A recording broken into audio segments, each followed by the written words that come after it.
In today's video, I'm going to walk you through everything you need to know before starting Odin Valhalla Rising.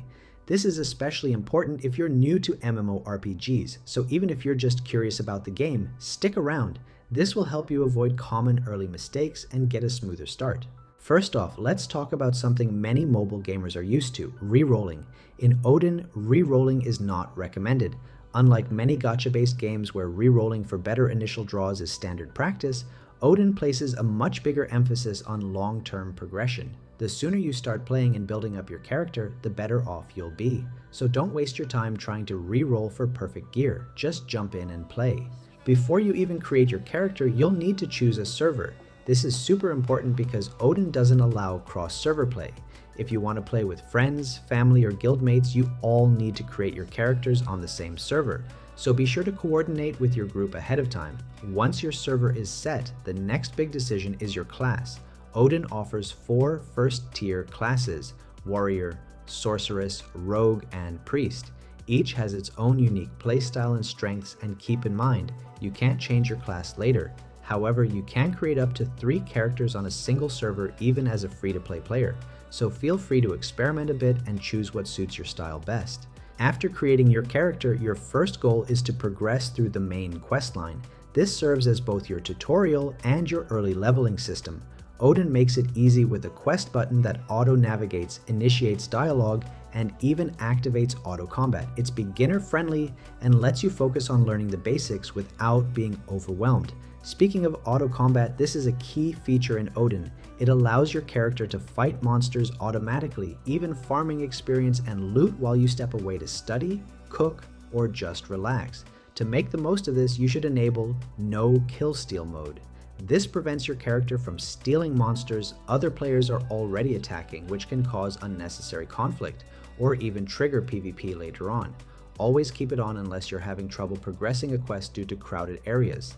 In that case, it's okay to turn it off briefly just to move past a bottleneck. Don't forget about consumable items, especially health potions. You can buy HP potions and buffs from general merchants in villages. These boost your combat performance and survivability significantly, so always keep a healthy stock. For example, HP potions should be stocked to their max limit, and buffs that enhance attack, defense, or regen should be carried in batches of 5 to 10. Once you have items, set them to your quick slots. These are the slots located at the bottom center of your screen. Swiping down activates them, and certain items like potions will be used automatically when needed, so you don't need to worry about those during fights. Always keep an eye on your potion supply. If you run out during a tough battle, you risk dying before you can make it back to a safe zone. Early on, it's better to head back to town for resupply when you're running low, rather than taking the risk. You can even set up notifications to alert you when your HP or potion count gets low. Super useful if you're not paying close attention.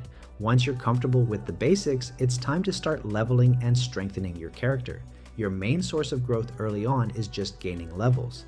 Not only does this increase your stats, but it also unlocks key game systems and lets you learn new skills. At the beginning, just following the main questline is enough to level efficiently. Odin also features a fantastic idle mode called AFK mode. It lets your character continue farming even while the game is closed, up to 8 hours a day. This is perfect for when you're commuting, sleeping, or just busy. When you're ready, you'll want to upgrade your gear. Most equipment in the beginning is of normal grade. Your first target should be collecting high-grade gear. These offer much better stats and can be enhanced for even more power. You'll need enhancement stones and gold to do this. However, don't push past the safe enhancement value. Gear can be destroyed if enhancement fails beyond that point. Play it safe until you're more experienced and have extra gear to fall back on. Once you've saved up enough gold, start purchasing skills.